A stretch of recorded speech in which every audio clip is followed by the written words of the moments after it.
So the jurors are speaking out, guys, and what they are saying are crazy. People are giving anonymous statements, some of these jurors, and some of these other jurors are coming online doing a media circus of tours, speaking to every single outlet from what I've seen all over the blogs, and basically coming for the credibility of a lot of these witness statements, saying that they could tell that this was a takedown of Diddy. So early, so soon, when Dawn Richards was testifying, one of the jurors is publicly saying now that even from then, they could tell that this was a takedown of Diddy, and that the cross-examination of Dawn Richards destroyed her, and that she lost all credibility to most of the jurors when it came to her specific statement, her specific testimony. Now, her testimony was not that strong.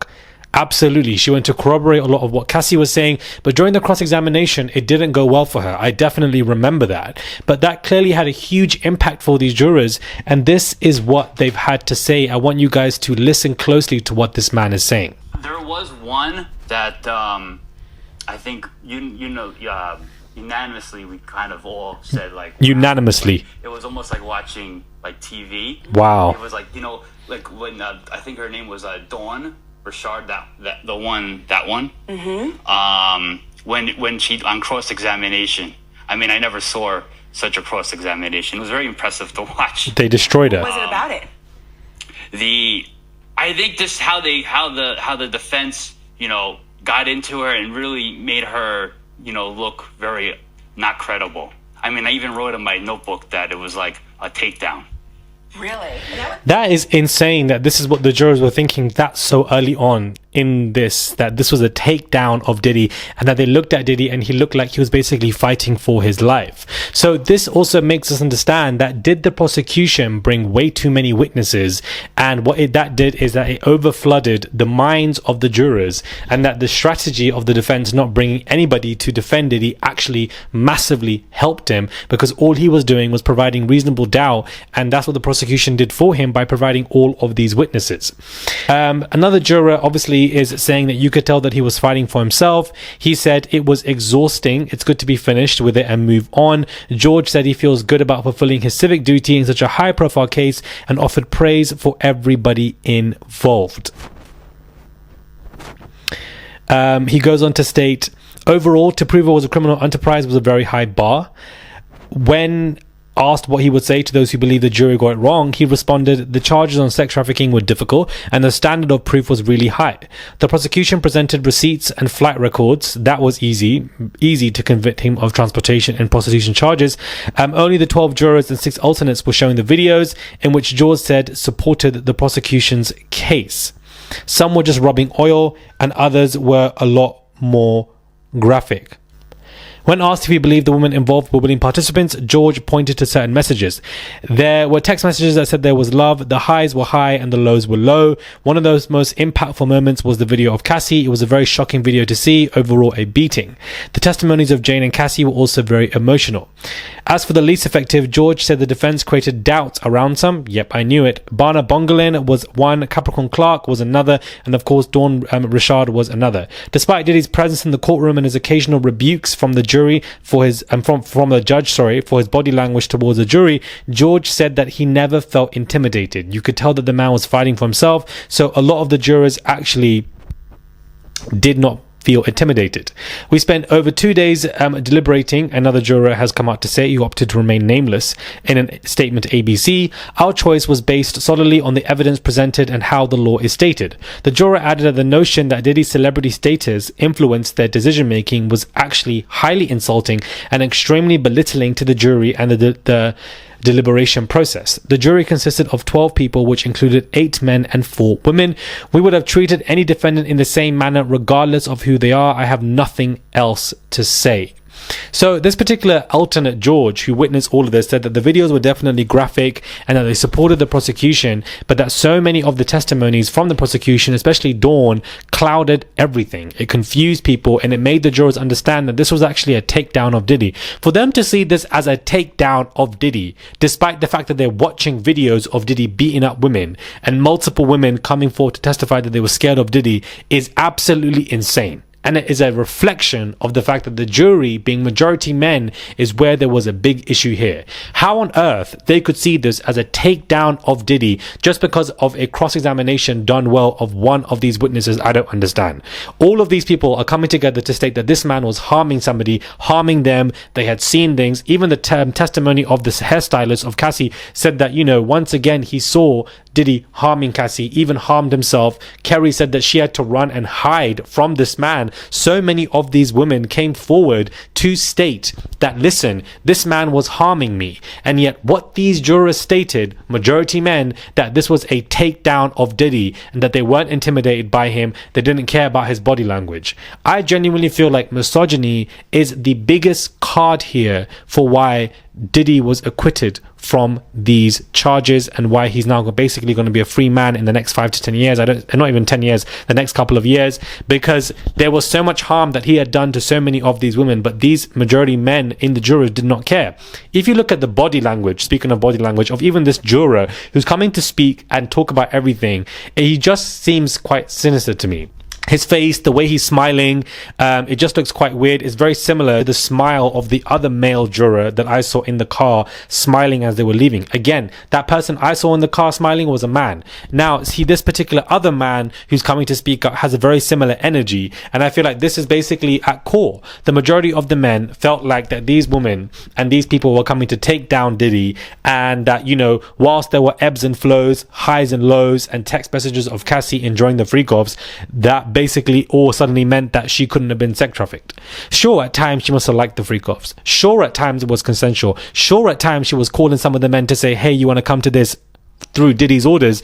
But that doesn't negate the fact that there was so much of this where she did not want to do, per her own words, as well as Jane, literally her own words, saying that she doesn't want to do this, they don't want to do this. But of course, if they don't oblige, there's so many stipulations that they will face. And so these jurors coming out, to be honest with you, only makes them look dumb, in my opinion. And again, it proves my point that I was right, that I was saying a couple of days ago, that it should not have been done days before 4th of July, because these jurors are saying that they were disappointed, they were exhausted, and that they wanted to get done with it ASAP, that they were over it. And so because of 4th of July, that expedited their feelings. This should never have been done in this week, because it definitely messed things up. Because how did they go from a verdict of 4, not sure on the other one, kind of on a gridlock situation, to then not even in 24 hours, but then within 1 hour after court began from 9 to 10 a.m., they suddenly had a verdict, everything was decided, and that they found out that this person was not guilty of XYZ. It doesn't make any sense. Juror 2-5 as well. What was he saying? The PhD person, was he for or pro Diddy? I don't understand. So the jurors I was speaking out, and they're basically just spilling tea, saying that his celebrity status didn't affect. They thought Diddy was basically having a takedown. They felt sorry for him, and that Dawn Richard's statement was the worst. So was Capricorn Clark and, Miss Bongolan. All three of these statements just convoluted everything for the prosecution, made it worse for them, and showing that Diddy was basically a target. Only I can definitely see the men thinking like this more than the women on the juror panel, and then the majority of men convinced the women that this is a takedown for this person. Because if this person is transporting people transporting these people to have escorts do things to them, then that also can easily fall into the line of sex trafficking, because a lot of these times these women said in text messages that they did not want to do this. Couple that up with the video of Cassie being beaten up. I don't think that Diddy sex trafficked Jane. That particular account I'm not even referring to. I'm referring to specifically Cassie. That woman was beaten up, dragged back into the hotel room, wasn't able to leave because she had to have her injuries heal. Multiple messages of her stating that she did not want to do this as well, and then multiple people coming to corroborate her story. So I don't understand how majority of men thought that this was a takedown of Diddy. I think that is insulting, and so early on. So all this time early on, we thought that the jurors are going to convict this man and etc. All this time, these people were actually helping Diddy.